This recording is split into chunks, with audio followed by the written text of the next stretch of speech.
Well, good morning everyone. It is wonderful to be present with each other today. And speaking of presents, isn't this just a wonderful time for gift giving? And I wonder, if I asked you what has been the best and the worst present you have ever received, what you might say. Well, we're going to explore a few of my worst ones today, because that's fun, isn't it? So, when I was about 7, me and my siblings were opening our stockings for Christmas morning, and what we all received was our own plain coloured clipboard with a piece of paper sellotaped to the bottom with our names in rainbow.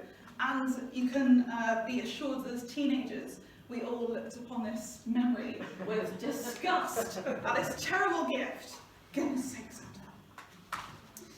Well, we move on to when I was about 10. And my aunt and uncle got me possibly the strangest gift I've ever received. And it was a bag, which might sound nice, but hold on, about this big, made completely out of recycled tomato juice packaging. I mean, who knew that it even existed? But it got stranger and more random, because inside this bag was a comb. All right, thank you, aunt and uncle, for that one. But we move on to the teenage years, and I was very adamant in my teenage years that I was going to get my favourite of all time DVD, which is Jersey Girl, starring Dylan McDermott and Jamie Gertz. And I happened to see my mum's Christmas list, because she's an accountant, so she loves spreadsheets.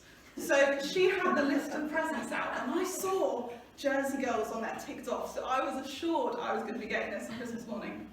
So Christmas morning, there I am, about to open my DVD starring Jamie Gertz and Dylan McDermott. And what did I open? Jersey Girl, not starring these two, but starring Ben Affleck and Liv Tyler. Goodness sake. And believe me, there was the most stereotypical scene of a hormonal teenager just throwing this DVD across the room and saying nothing. Oh dear. Well, since then, my siblings and I have taken gift giving very, very seriously. And we think about everything possible to do with gift giving to make sure that it's perfect, so that we don't have to relive any of those horrible memories. So price, colour options, delivery time, how accurate is it to the ideal gift, the quality. And if we happen to spend anything under the budget, even if it's 35p, we will go out and buy a really naff lip balm just to get up to the budget. It's awful. And more recently over the years, I've realised how awful it feels to have your gift rejected when you have put so much time and effort and thought into it, and you just see someone open it with that face of, this is for me, or this was really overhyped. And you just feel so ashamed and embarrassed and inadequate.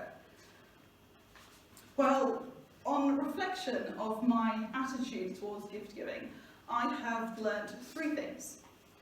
Firstly is that money was tight for my parents when I was younger, and I didn't realise that at the time, but now I understand why I was getting a clipboard and my friends were getting flashing trainers.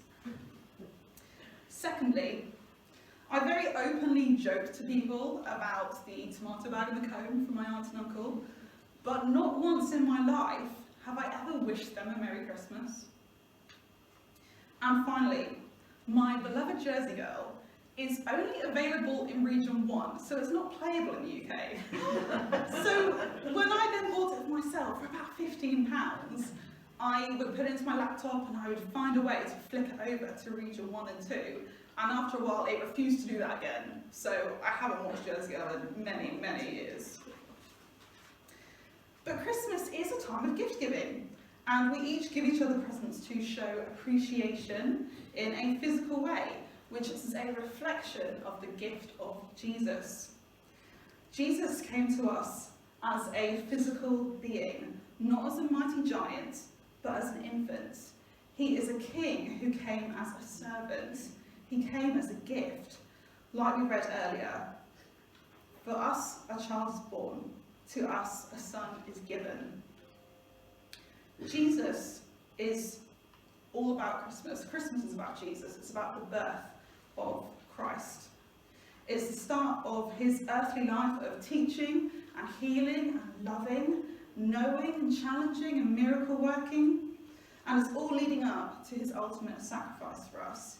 He gifted us his death on the cross so that we can have life with him in heaven.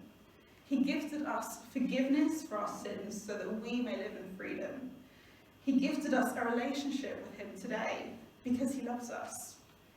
And I wonder how it must feel for Jesus, for his gift to us to be his life and death, and for us to reject that, and sometimes not even acknowledge it because we're too busy complaining about clipboards, tomato bags and DVDs. So, what if I were to ask you again, what has been the worst present you've ever received? Well, perhaps your answer may, like me, start with a re-evaluation of your attitude towards gift giving. And if I asked you what the best gift was, maybe you'd say it's the gift that's on offer to be received every single day. The gift that brings hope and joy, frees you from darkness, and calls you to an unconditionally loving relationship with you. The gift that is Jesus.